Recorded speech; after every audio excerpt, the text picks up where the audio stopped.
is right there. He, like you said, he could have been the guy that just followed him in, tried to pass him on the bottom, and he flat out brought it in there and took the win. So that was pretty fun to watch. All right, lose Madtown Showdown, Madison. They had a doubleheader, and just quickly the winners: Cole Chernosky making the trip down from Thunder Bay, winning night one in the mods. Buzzy Adams keeping his title hopes alive. So number one and currently number three in the national standings, winning both nights, and those are the two drivers with a chance to win it all. Tyler Peterson, probably one of the best performances. He started 12th, got second, or started 13th, got second on night number two. Super stocks, night number one, Matthew Larson. This guy's probably my race of the week. Trevor Nelson, night number two. If you fans have not had an opportunity to watch a super stock feature from night one, do yourself a favor, jump on a Dirt Race Central, check out the super stock feature from Friday night. It was unbelievably epic. Matthew Larson, so Trevor Nelson's leading that deal. Matthew Larson is working him over every which way but Sunday. He's high, low, middle, literally muscle him. He got next to him and didn't bank board him, but he was right up against him. And I'm telling you what, that was a matter of you show me you want it, and he wanted it. That race right there was probably one of the most impressive performances I seen by Matthew Larson. I messaged him afterwards. I said, "Holy shit, was that fun to watch?" Midwest Mods, Haley Dykoff getting it done, and then Blake Adams winning night number two. Also run at one at Redwood on Sunday.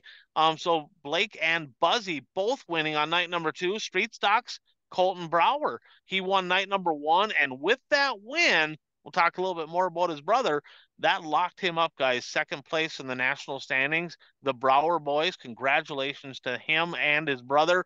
Braden Brower, Colton Brower, 1-2 Wissota national points in the street stocks. And Ty Agan, who's had a hell of a season making the trip over from Wisconsin, he won on night number two. So your guys' thoughts on any of the races that you might have seen at Madison? Great event over there, Lose Madtown Showdown. Quite honestly, night number two, better racing than night number one. I thought maybe it was going to be completely locked down, and the track prep crew, tip of the hat to them to give a good racing surface on night number two.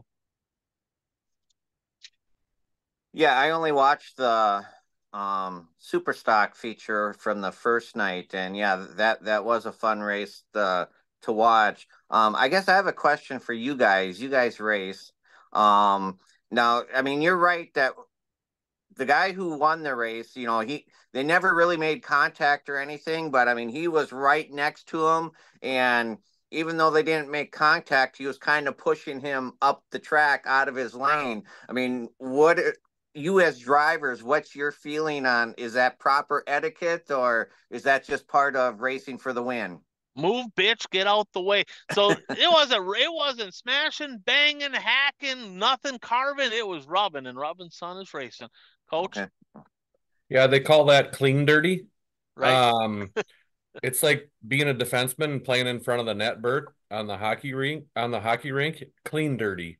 You're gonna slash the forward on top of the foot. You're gonna grab his stick. You're gonna give him a little butt end in the gut, or you're gonna push him up the track a little bit. And kind of, the track was getting a little narrow. I think it was starting to latch down a little bit too in the super. So, but clean dirty, and it was a really good race. And yeah, like you said, Bert, something you got to do what you got to do. And great race, kept it clean, but we call that clean dirty. Yeah, that was a fun one to watch. I was super